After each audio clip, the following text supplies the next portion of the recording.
ಇದು ಸ್ಟೋರಿ ಹೇಳಿದ್ರೆ ನೀವು ಭಾಳ ಚಂದ ಹೇಳ್ತಾರೆ. ಹೆಂಗಪ್ಪ ಅಂದ್ರೆ 2 ದಿನದ ಒಂದು ಒಬ್ಬಾಕಿ ಮೆಸೇಜ್ ಮಾಡ್ತಿದ್ರು. ಮೆಸೇಜ್ ಮಾಡ್ಕೋತ ಪ್ರಪೋಸ್ ಮಾಡಿದ್ರು. ಇರ್ಲತ್ತ ಒಪ್ಕೊಂಡೆ. ಆಕೆ ಕೇಳ್ತಾಳ, ನೀ ದಿನ ಎಷ್ಟು ದುಡಿತಿ ಅಂತೇಳಿ.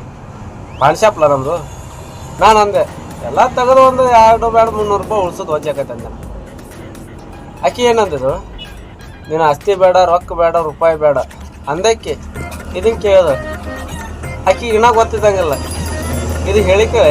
ಪಾನ್ ಶಾಪ್ದಾಗ ಎಷ್ಟು ಉಳಿತೈತೆ ಅನ್ನೋದು ನಮ್ಮ ಪ್ರೇಕ್ಷಕರಿಗೆ ಗೊತ್ತಿಲ್ಲ. ಲೇ ಅವಿ, ಇದು ಪಟ್ಟಿ ಅಂಗಡಿ. ಎಲೆ ಕಟ್ಟಿದ್ರೆ ರೊಕ್ಕ ತಾನ ಉಳಿತೈತಿ. ಆ ಎಲೆಗೆ 20 ರೂಪಾಯಿ ತೊಗೋತೀವಿ. ಖರ್ಚು ಏಟಾಕೈತಿ ನಮಗೆ ಗೊತ್ತೈತಿ. ಜಾಸ್ತಿ